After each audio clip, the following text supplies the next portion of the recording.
vous parler de vos problèmes d'argent. Hein. Il y a quand même 200 000 dossiers de surendettement qui sont déposés chaque année. Or, vous venez d'être propriétaire, vous avez contracté un emprunt pour acheter une maison ou un appartement, mais vous n'avez plus les moyens de payer votre traite. Qu'est-ce qui se passe dans ces cas-là? Comment fait-on? Aurélia, vous avez une solution. Une solution pour rester chez soi si justement on est criblé de dettes, que on est fiché Banque de France. Vous savez quand même qu'il y a 15 000 personnes qui sont saisies de leur maison, leur appartement quand ils sont propriétaires.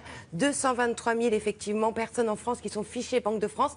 Alors voilà, vous êtes propriétaire, à un moment donné, voilà, vous n'avez plus les moyens de payer, ça peut arriver, des accidents de la vie, vous êtes fiché Banque de France, plus aucune banque ne vous fait confiance et surtout ne vous fait crédit, il va falloir vendre votre propriété, c'est-à-dire ce que vous avez de plus cher.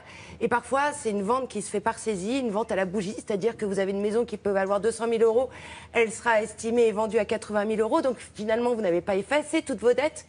Alors, il y a un monsieur qui s'est retrouvé un peu dans cette situation, il s'appelle Christian Lachaud, et il y a 7 ans, il était chef d'entreprise, il s'est retrouvé surendetté. Son entreprise a fait faillite, sa maison était hypothéquée et il s'est retrouvé à la rue avec ses enfants. Et bien sûr, comme c'est un entrepreneur, il a réussi quand même à rebondir et il s'est dit mais comment faire pour rester dans sa maison quand on n'a plus les moyens? Il a inventé le portage immobilier solidaire, c'est ça le nouveau concept. C'est-à-dire que vous restez dans votre maison et vous devenez locataire de votre maison le temps que vous refassiez une santé, parce qu'il y a des porteurs solidaires, des investisseurs qui sont prêts à investir dans votre maison, qui va devenir donc propriétaire le temps que vous vous refassiez cette santé financière. Vous allez devenir son locataire et après vous le remboursez quand vous allez mieux. Et quels sont les intérêts des porteurs? Les porteurs, eux, ils font un petit investissement. Alors déjà, ils font un investissement éthique parce qu'ils aident une personne. Il y a une rémunération intéressante. Il y a une rémunération intéressante puisque c'est un investissement locatif qui leur apporte en moyenne 6,5%. Donc, c'est pas grand-chose et en même temps, c'est énorme pour ces gens qui vont pouvoir rester chez eux et surtout pouvoir sortir la tête de l'eau. Regardez ce que ça donne. Après son divorce, à élever seule ses 4 enfants, Aurélie s'est retrouvée dans une détresse financière. Fichée à la Banque de France, ses biens allaient être saisis et sa maison vendue aux enchères. J'ai fait un prêt bancaire pour acheter la part de mon mari. Je n'ai pas pu honorer les traites. Automatiquement, on m'a envoyé un huissier. On me demandait la totalité de la somme. Ou alors c'était une vente à la bougie, où votre maison est mise à prix pour la mienne à partir de 50 000 euros. Non seulement on peut très bien vous la racheter 80 000 euros, mais vous vous retrouvez quand même avec des dettes. Alors c'est tout simple, je suis allée voir sur Internet. Et elle a découvert un site de portage immobilier solidaire. Le principe, des propriétaires en grande difficulté financière vendent leurs biens à des investisseurs et peuvent l'occuper contre un loyer mensuel, le temps de sortir la tête de l'eau. Dans un premier temps, le propriétaire va vendre temporairement son bien immobilier à un ou plusieurs investisseurs qui interviennent sur notre plateforme. Dans un second temps, l'argent de la vente va permettre de solder l'intégralité des crédits et dettes du propriétaire, de faire lever les fichages bancaires et également de ce fait de stopper les saisies immobilières.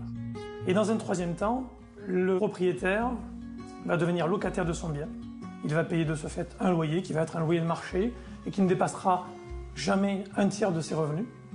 Et pourra bénéficier pendant une période de 5 ans d'une faculté de rachat de son bien au même prix qu'il l'a vendu initialement. Monsieur Huyn a été touché par la situation d'Aurélie. Il a décidé de devenir son investisseur. Dans ma famille, hélas, on a eu quelqu'un qui a fait face à peu près au même problème. Il s'est donc retrouvé sans habitation et ça aussi qui m'a beaucoup sensibilisé au concept. L'idée, c'est vraiment de pouvoir permettre à la personne qui vend temporairement de pouvoir rester chez elle et de recouvrer ensuite la propriété de sa maison. Au-delà de l'aspect solidaire, c'est aussi un placement lucratif.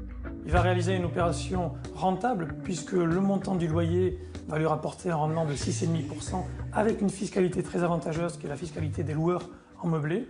Il va réaliser une opération d'investissement éthique puisqu'au final, il va quand même aider une famille à retrouver son équilibre financier et à ne pas voir son bien vendu aux enchères. J'avais 680 euros de remboursement d'emprunt.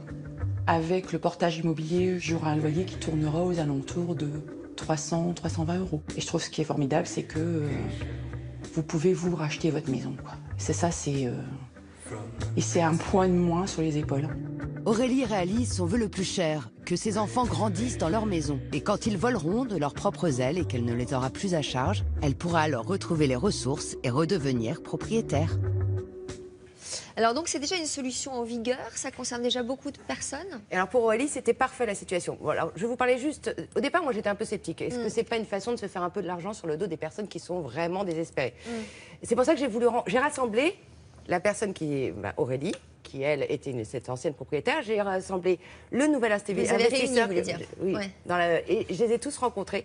Et Monsieur Huynh, qui est devenu son porteur, son investisseur, en fait, il m'a dit en privé, mais je me permets de le dire, il se trouve que lui, en fait, c'est une personne, c'est un boat people. Et il a voulu rendre à la France ce que la France lui a rendu. C'est-à-dire qu'il s'est retrouvé à la rue et il a fait plutôt fortune, il est médecin, et il a voulu rendre à cette femme. Il a été sensibilisé par son cas.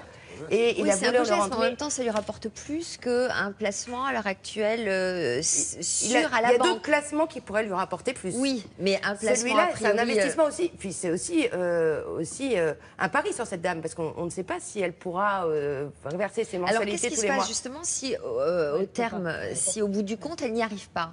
Eh bien, si elle n'y arrive pas, bon alors déjà, on va tout faire pour qu'elle y arrive, parce qu'il y a vraiment une médiation entre le site, Monsieur Huynh et cette femme. Donc l'idée, c'est vraiment de tout faire pour qu'elle y arrive. Et si elle n'y arrive pas, eh ben, elle ne sera plus, au bout de 5 ou 6 ans, propriétaire de sa maison. Au moins, elle aura soldé toutes ses dettes. Et elle ne pourra pas racheter sa maison. Ça, c'est le pire des cas. Mais là, c'est exactement fait pour elle. Je vous explique juste pourquoi c'est fait pour Aurélie. Aurélie, elle a 4 enfants, 14, 17, 21, 22. Ils vont bientôt voler de leurs propres ailes, et c'est-à-dire qu'elle ne les aura plus en charge. Ce qui lui coûte cher aujourd'hui, c'est de les avoir les 4 à la maison.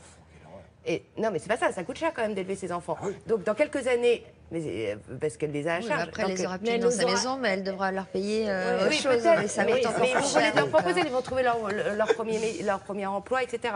Donc elle aura moins d'enfants à charge, et elle aura du coup plus d'argent disponible pour pouvoir payer ses mensualités. Alors, lorsque celui qui n'a plus les moyens de payer est en droit de racheter sa maison, il doit payer des frais de notaire à ce moment-là? Et oui, il doit rembourser les frais de notaire à son porteur, son investisseur, qui les a lui-même effectivement acquittés. Donc ça, c'est normal, tout ça. Lui, il les paie 2 fois, en revanche. C'est-à-dire qu'il les a payés une première fois quand il a acheté sa maison. Et ensuite, au moins, il reste dans sa maison. Voilà, il reste dans sa maison. Une maison qui, en fait, ça lui coûte... Voilà, imaginons que son bien coûte 100 000 €. Au final, à la revente, après 5 ou 6 ans, quand il pourra le racheter, ça lui coûtera 115 000 €. Voilà, c'est ça. C'est 15 000 € qu'il aura financé de sa poche. Mais alors, il paye un loyer, donc on l'a bien compris, il paye un loyer au nouveau propriétaire, mais ce loyer est moindre que le remboursement de crédit qu'il avait à la banque. Exactement. Alors, ce loyer, il est fixé en fonction de ce qu'on paye localement dans la région. Et puis aussi, on fait attention que ça soit 3 fois moins cher que ses revenus. Parce qu'il y a vraiment... Monsieur Huynh et Aurélie se rencontrent régulièrement pour connaître la situation financière. Et l'idée, c'est pas lui mettre le couteau sous la gorge, mais qu'elle ait une aisance de vie. Et est-ce qu'il peut y avoir un loyer différé? L'idée, c'est qu'on paye tous les mois. Maintenant, on peut avoir des accidents de paiement. On peut se mettre d'accord. On trouve toujours des arrangements. Exactement, c'est l'idée. Alexandre. Et en plus, au standard, en tout cas, qui est très apprécié, c'est celui que vous avez prononcé, Aurélia, tout à l'heure, qui est le mot solidaire. C'est Victoria de Nice qui nous dit solidaire, c'est vraiment un état d'esprit qui devrait se développer, espérons-le, dans l'avenir. Voilà. En tout cas, ça vous plaît bien, cette idée-là.